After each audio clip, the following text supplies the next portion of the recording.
வணக்கம் மக்களே. நான் தான் உங்கள் போதும் பொண்ணு. நான் டெய்லி உங்களை எல்லாம் பார்க்க வரலான்னு இருக்கேன். இப்போ எங்களுக்கு கொடுக்குற அன்பையும் ஆதரவையும் எப்பயும் எங்களுக்கு கொடுங்க. வாங்க எல்லாரும் நிலாச்சோறு சாப்பிட போகலாம். ஏண்டி மல்லிகா, இந்த போதும் பொண்ணை எங்கடி காணா? நம்ம எல்லாரும் வந்துட்டான், அவளை மட்டும் இன்னும் காணா. நிலாச்சோறுக்கு வாங்கன்னா சூரியன் சோறுக்கு தான் வருவா போலயே. ஆமா செல்லமாக்கா. ஏண்டி கிருஜா நிம்மி, நீங்க வரும்போதே போதும் பொண்ணை கூட்டிட்டு வந்திருக்கோம்ல, பாரு எவ்வளவு லேட் பண்றான்னு. நாங்க கூப்பிட்டோம் மல்லிகாக்கா, நீங்க போங்க, இப்பதான் சோறு ஆகிக்கிட்டு இருக்கு, நான் 5 நிமிஷத்துல வந்துடுறேன்னு சொன்னாக்கா போதும் பொண்ணு. அவன் எப்ப வரது, நம்ம எப்ப சாப்பிடுறது? நான் போதும் பொண்ணு வர சத்தம் கேக்குதுக்கா. நாங்கள் சாப்பிட போகிறோம் நிலாவை பார்த்து சாப்பிட போகிறோம்.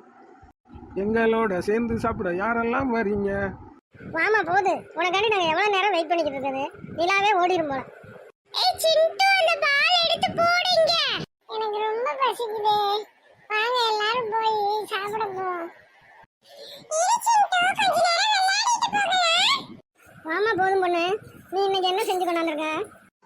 சோறு வடிச்சு கொண்டாந்துருக்கேன்க்கா. குழம்பு காயெல்லாம் பின்னாடி யார் எடுத்துட்டு வரா? நீங்கள் தானக்கா நிலாச்சோறு செஞ்சுட்டு வாங்கன்னு சொன்னீங்க, அதே நான் சோறு செஞ்சுட்டு வந்திருக்கேன். நாங்கெல்லாம் ஆளுக்கு ஒரு வெரைட்டி ரைஸ் செஞ்சு கொண்டாந்துருக்கோம். நீ என்னடானா வெறும் சோறை வடிச்சு கொண்டாந்துருக்க. நீங்கள் தானக்கா சொன்னீங்க நிலாச்சோறு செஞ்சு கொண்டு வான்னு. எனக்கு என்னக்கா தெரியும்? நிலாச்சோறுலாம் நாங்கள் செஞ்சு சாப்பிட்டதே கிடையாதுக்கா. நீங்கள் சொல்லிதாக்கா நான் கேள்விப்பட்டிருக்கேன். நாங்கெல்லாம் எங்கள் ஊரில் சித்ரா பௌர்ணமி அன்னைக்கு நிறைய வெரைட்டி ரைஸ் பலகாரம்லாம் செஞ்சு ஆற்றுக்கு கொண்டு போய் ஃபேமிலியாக உட்காந்து நிலாவை பார்த்துக்கிட்டே சாப்பிடுவோம்மா. இங்கே தாம்மா எதுவுமே இல்லை. சரி, இங்கே மொட்டை மாடியில் உட்காந்துனாலும் நிலாச்சோறு சாப்பிடுவோங்க. உங்கள் எல்லாரையும் நான் கூப்பிட்டேம்மா. சரிங்கக்கா, வாங்கக்கா சாப்பிடுவோம். பிள்ளைங்களெல்லாம் கூப்பிடுங்க, பாவம் ரொம்ப லேட் ஆகிடுச்சு, பசியோடு இருப்பாங்கக்கா. சரிக்கா, நான் எடுத்துகிட்டு வந்த சோறை வீட்டுக்கு எடுத்துகிட்டு போகிறேன். நாளைக்கு எனக்கு சமைக்கிற வேலை மிச்சமாகிடுச்சு. வாங்க, நீங்கள் கொண்டு வந்ததெல்லாம் ஷேர் பண்ணி சாப்பிடுவோம்.